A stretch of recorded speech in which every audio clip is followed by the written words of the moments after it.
Assalamualaikum warahmatullahi wabarakatuh. Shalom Om Swastiastu, Namo Buddhaya, salam kebajikan, salam sejahtera bagi kita semua.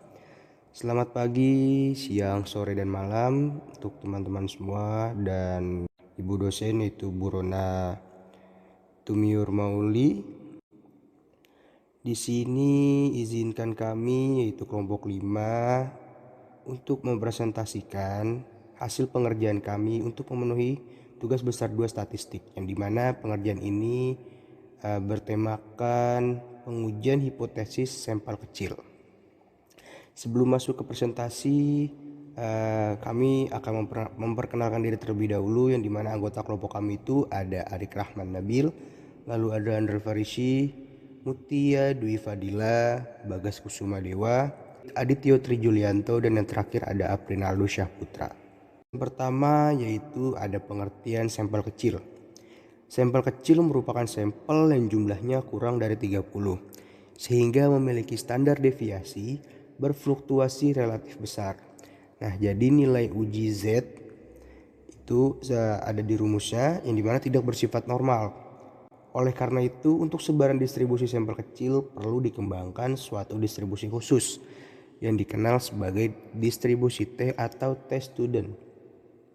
Nah, nilai-nilai distribusi T ini dinyatakan sebagai berikut, yang dimana sudah ada rumusnya, yaitu T sebagai nilai distribusi T yaitu sama dengan ada nilai rata-rata sampel dikurangi dengan nilai rata-rata populasi dibagi dengan standar deviasi akar jumlah sampel, yang dimana rumus ini bisa teman-teman lihat di layar. Slide selanjutnya, yang dimana itu ada ciri-ciri distribusi T student.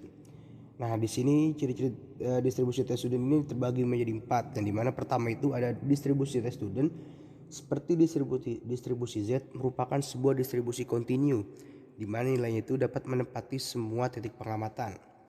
Lalu yang kedua, distribusi T student itu seperti distribusi Z, berbentuk genta atau lonceng dan simetris dengan nilai rata-rata sama dengan 0. Selanjutnya, distribusi T student bukan merupakan satu kurva seperti kurva Z, tapi keluarga dari distribusi T. Setiap distribusi T mempunyai rata-rata hitung sama dengan 0, tapi dengan standar deviasi yang berbeda-beda sesuai dengan besarnya sampel. Ada distribusi T untuk sampel berukuran 2 yang berbeda dengan distribusi untuk sampel sebanyak 15, 25, dan sebagainya. Apabila sampel semakin besar, maka distribusi T akan mendekati normal. Dan yang terakhir, distribusi T lebih mendatar dan melebar dibandingkan dengan distribusi Z. Dampak dari distribusi T yang lebih melebar adalah suatu taraf nyata tertentu akan mempunyai nilai kritis yang lebih besar dibandingkan dengan nilai kritis pada distribusi Z. Ya, di slide selanjutnya ada menguji selisih rata-rata hitung populasi. Selisih rata-rata hitung populasi sebagaimana pada sampel besar dapat digunakan untuk sampel kecil. Maksud dari pengujian selisih rata-rata hitung adalah untuk membandingkan nilai rata-rata dua populasi apakah sama atau berbeda. Pada kasus investasi misalnya, untuk menentukan harus dibandingkan sesuatu dengan yang lain. Ada 3 asumsi yang diperlukan dalam menguji selisih rata-rata sampel kecil, yaitu A. Populasi harus terdistribusi secara normal. Lalu yang kedua yaitu B. Populasi bersifat independen. Dan yang terakhir C. Varians populasi harus sama. Untuk melakukan uji T, juga diperlukan penggabungan varians masing-masing sampel menjadi satu penduga tunggal. Hal tersebut perlu dilakukan dengan 2 pertimbangan, yaitu A. Kedua populasi memiliki varian yang sama, sehingga penggabungan semua informasi akan menghasilkan penduga yang terbaik. Dan B. Kedua varians akan menghasilkan varians tertimbang yang memperhatikan karakteristik kedua populasi. Dalam rangka penggabungan, untuk memperoleh penduga tunggal, maka jumlah sampel dan varians masing-masing sampel juga sangat menentukan nilai dari penduga tunggal. Rumus dari varians gabungan adalah sebagai berikut. Dan uji T menjadi dan keterangan sebagai berikut.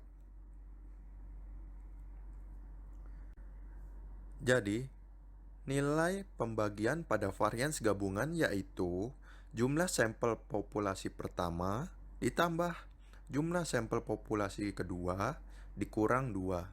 Juga merupakan derajat bebas gabungan antara dua sampel. Sedangkan untuk satu sampel derajat bebasnya adalah N dikurang 1.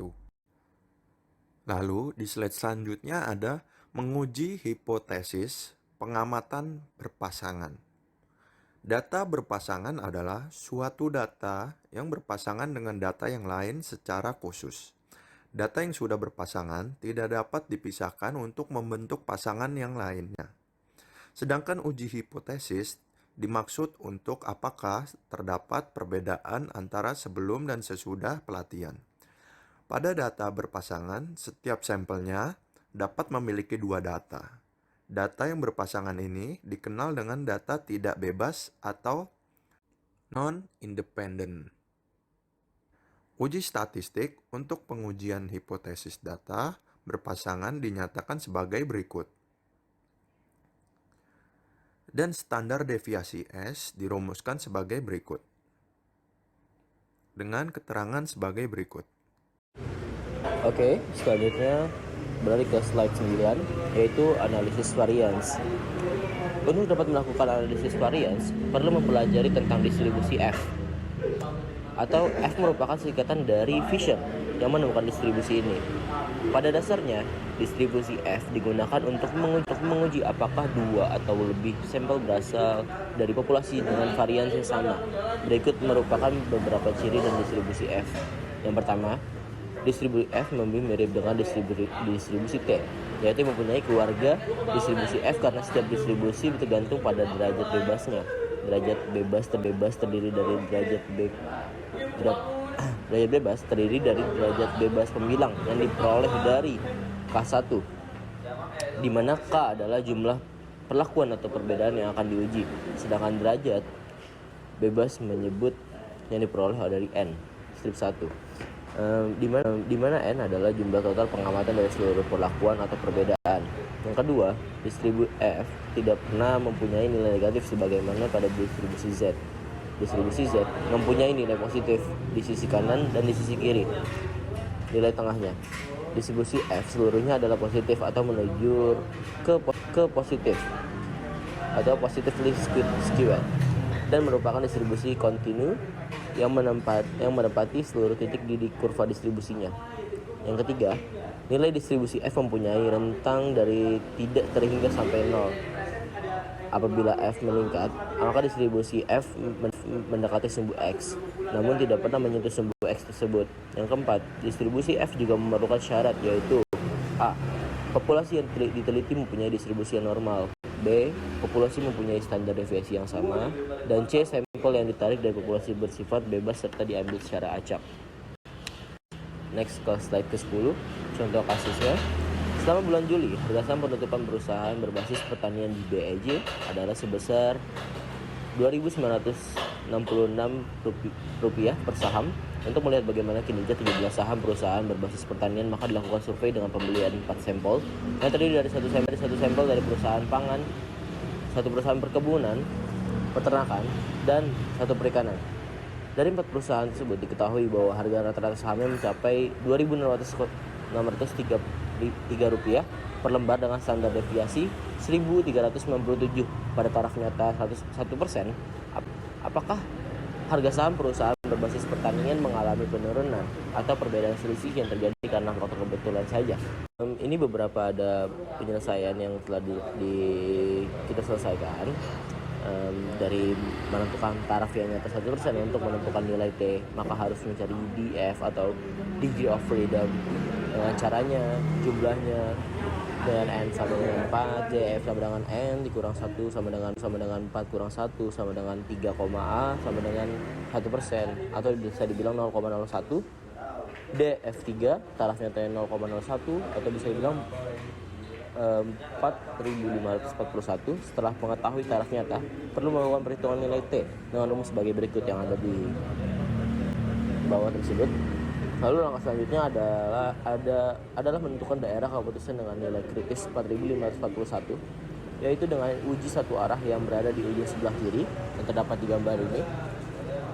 Lalu yang terakhir adalah mengambil keputusan untuk menolak dan menerima dengan membandingkan nilai kritis taraf nyata dengan nilai uji T, yaitu sebagai berikut. Nilai uji T terletak di daerah tidak menolak H0 pada tarafnya itu 1%. Ini menunjukkan bahwa harga rata-rata saham perusahaan berbasis pertanian tidak mengalami penurunan nyata. Mungkin itu saja dari kami kelompok 5 statistik dalam presentasi tugas besar 2. Mungkin bila ada salah kata bisa dimaafkan. Sebelumnya terima kasih. Wassalamualaikum warahmatullahi wabarakatuh.